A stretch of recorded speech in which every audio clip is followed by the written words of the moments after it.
sebagaimana kehendak Allah di dalam kitabullah ataupun hadis Nabi sallallahu alaihi wasallam.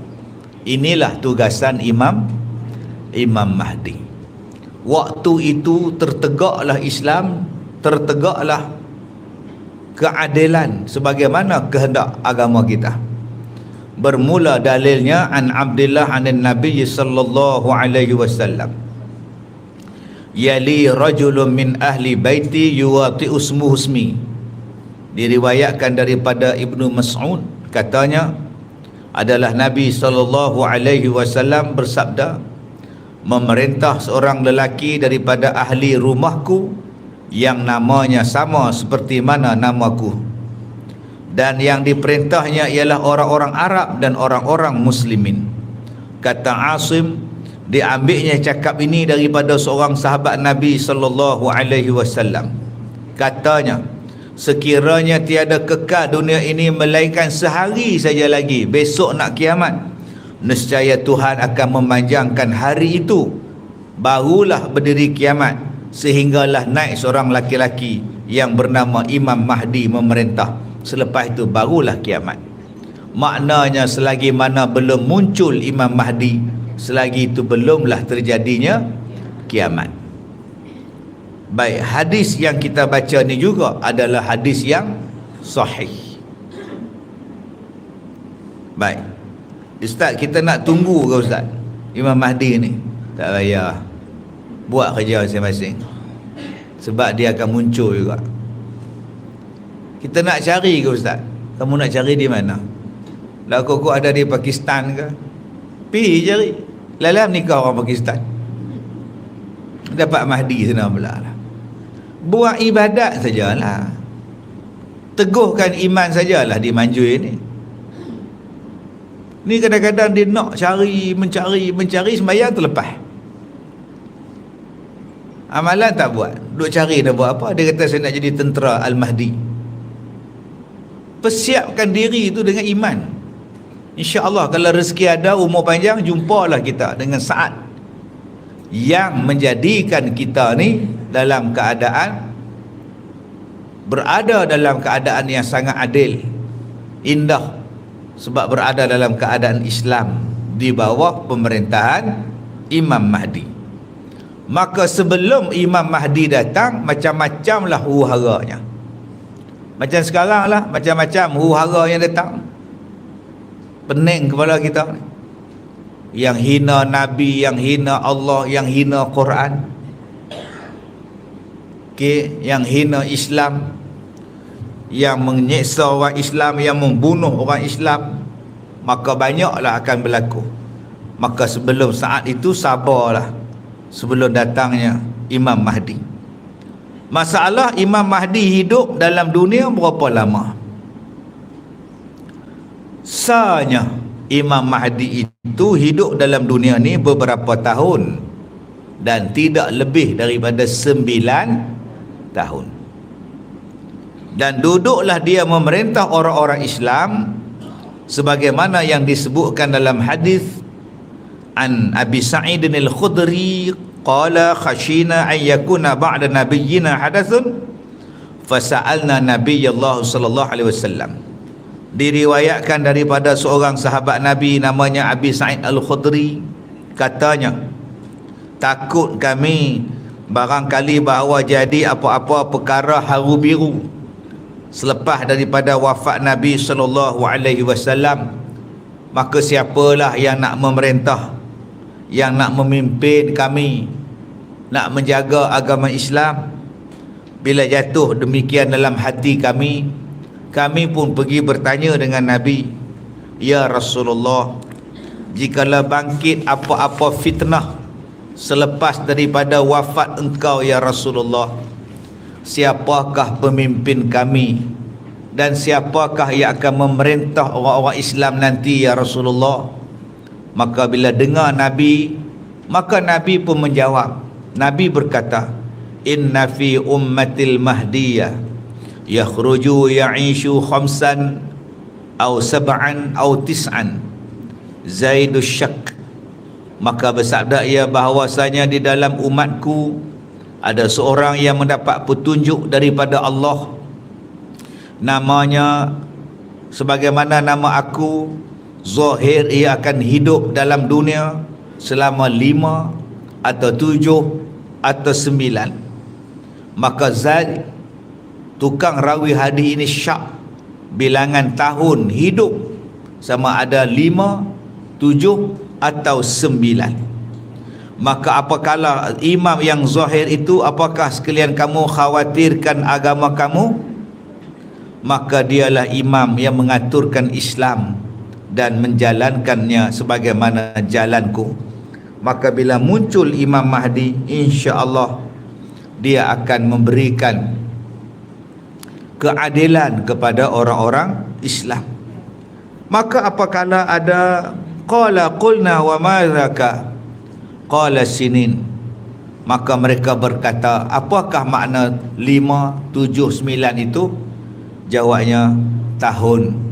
Mungkin dia duduk selama 5 tahun, 7 tahun, atau paling panjang dia duduk ialah selama 9 tahun. Yakni duduklah Imam Mahdi menjadi imam dan pemimpin orang Islam di dunia selama 5, 7 atau 9. Cukuplah makmur di dalam negeri yang diperintah oleh Imam Mahdi. Sabda Nabi lagi, maka datanglah seorang laki-laki berjumpa dengan Imam Mahdi. Lalu dia berkata, ya Mahdi, berilah aku harta. Berilah aku harta yang ada kepadamu supaya dapat aku berbelanja. Sabdanya, bila didengar Mahdi akan pintaan lelaki demikian, maka ia pun menyodok akan tangannya akan beberapa harta, serta dicurahkannya ke dalam kainnya sekadar sehabis kuasa lelaki itu membawanya. Maka jadilah tiap-tiap orang yang meminta harta kepadanya dapat banyak, kerana pada masa itu menjadi mewah, serta orang-orang yang telah menjadi sedikit. Mewahnya masa itu, sekali sodok, setakat mana orang tu boleh bawa ambil. Bayangkan, dia bawa balik tu setakat mana dia boleh bawa, ambil lah. Jadi mewah manusia. Kenapa? Sebab masa tu semua harta benda ada. Yang kedua, sebab pada masa itu manusia dah tak ramai dah, maka harta pun jadi banyak. Baik, ada 3 hadis kepada kita menceritakan tentang Imam Al-Mahdi. Dah muncul ke belum? Wallahu a'lam. Baik, hadis yang ke-47, pelajaran yang ke-47. Bab ma jaa fi nuzuli Isa bin Maryam alaihi assalam. Bab yang datang ia pada menyatakan hadis yang membicarakan turunnya Nabi Isa ibnu Maryam alaihi assalam. Baik, tanda kiamat yang seterusnya ialah nuzul, turun. Yang tadi khuruj, yakhruju, keluar Imam Mahdi. Tapi bila sebut Maryam, Isa, nuzul. Nuzul maknanya turun daripada atas ke bawah. Tadi kita baca hadis Imam Mahdi yakhruju, akan keluar. Nampak maknanya keluar tu duduk daripada bumi ke bumi, keluar. Tapi kalau turun, nun di atas tu, turun ke bawah. Itu beza tu. An Abi Hurairah anna Rasulullah sallallahu alaihi wasallam qala walladhi nafsi biyadihi la yushikanna an yanzila fikum ibnu Maryam hakaman muqsita fayaksirus salib wa yaqtulul hinzir wa yad'u jizyah wa yafidul mal hatta la yaqbalahu ahad. Hadis yang hasan lagi sahih. Baik, apa tugas Nabi Isa?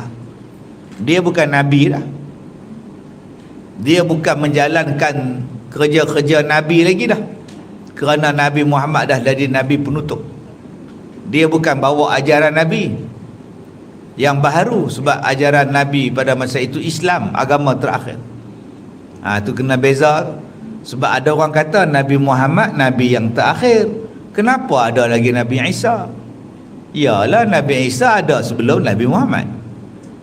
Yang kedua, dia turun nanti, bukan dia bawa ajaran Nabi baru, dia ikut ajaran Nabi Muhammad.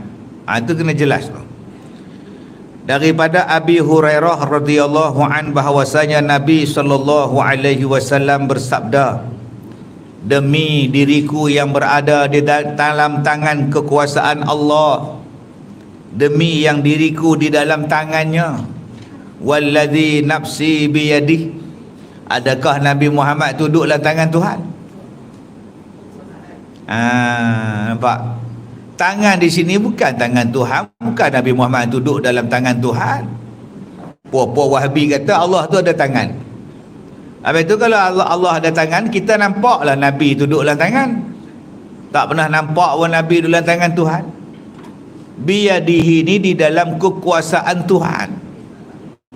Bukannya maknanya duduk dalam tangan Tuhan. La yushikanna yanzila fikum Maryam. Fikum Maryam. Demi diriku yang berada dalam kekuasaannya sesungguhnya, hampir bahawa turun dalam kamu anak Maryam, hakaman muqsita, yang menjadi hakim yang adil. Fayaksirus salib, akan dipecahnya salib. Wa yaqtulul khinzir, akan dibunuhnya segala babi. Wa yad'ul jizyah, dan menghantar ia akan ufti. Wa yafidul mal, dan mewahlah harta. La yaqbalahu ahad, sehingga tak ada siapa lagi yang berkehendak kepada harta. Hadis ini adalah hadis sahih. Baik, ketahuilah wahai saudaraku,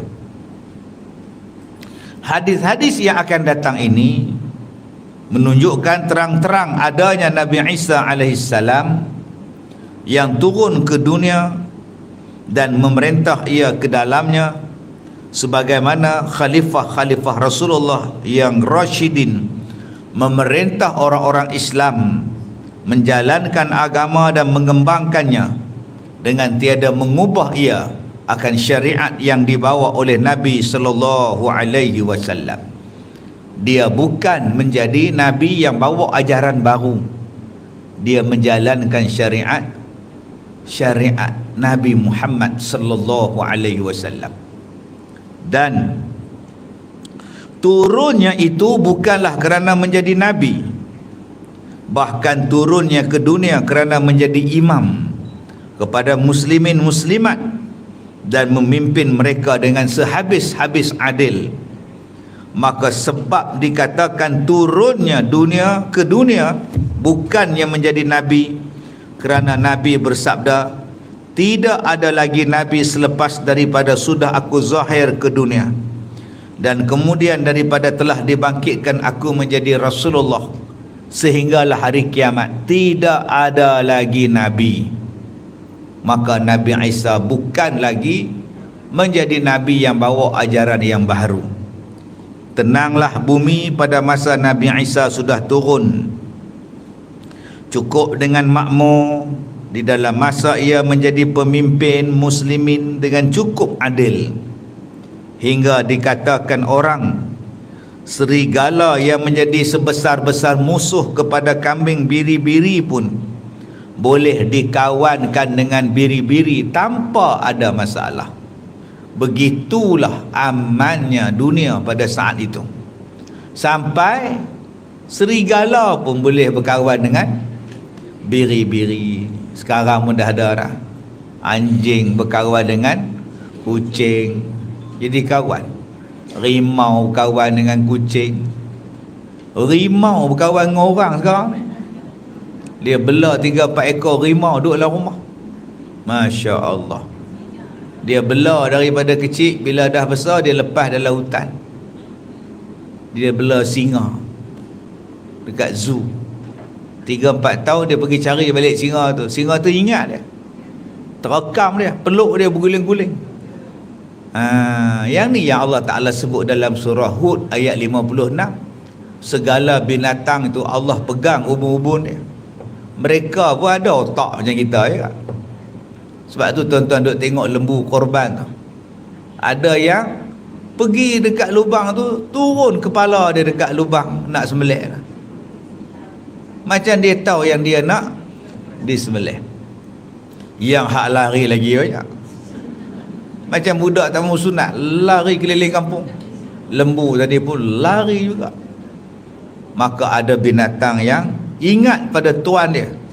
Kucing yang mati tuan dia, berhari-hari duduk di kubur, tak nak balik sebab duduk tunggu tuan dalam kubur ni. Jadi Allah Ta'ala sebut dalam Quran bahawa binatang tu pun ada ubun-ubun, dan ubun-ubun binatang tu di bawah kekuasaan Allah Subhanahu wa Ta'ala.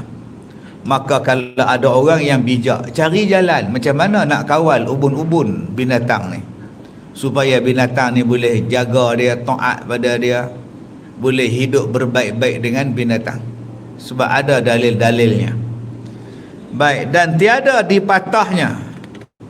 Sebab tu saya kata dulu ya, kalau kita ni ada ular masuk dalam rumah kita, ada petua-petua yang cara kita nak halaukan ular tadi ni. Petua dia apa? Nanti kita cerita. Baik, dan katanya lagi tak dimakannya. Tiada dipatahnya, tiada dimakannya. Semua yang demikian itu menjadi tanda sehabis-habis adil Nabi Isa menjadi khalifah ketika hidup atas muka bumi. 2. Dan masa turunnya itu tiada tinggal kafir di atas muka bumi yang telah mencium nafasnya, melainkan mati habis dah orang kafir ni. Tak ada. Maka tinggallah kafir, maka Nabi Isa lah sendiri menghilangkan, menghapuskan segala mungkar di atas muka bumi.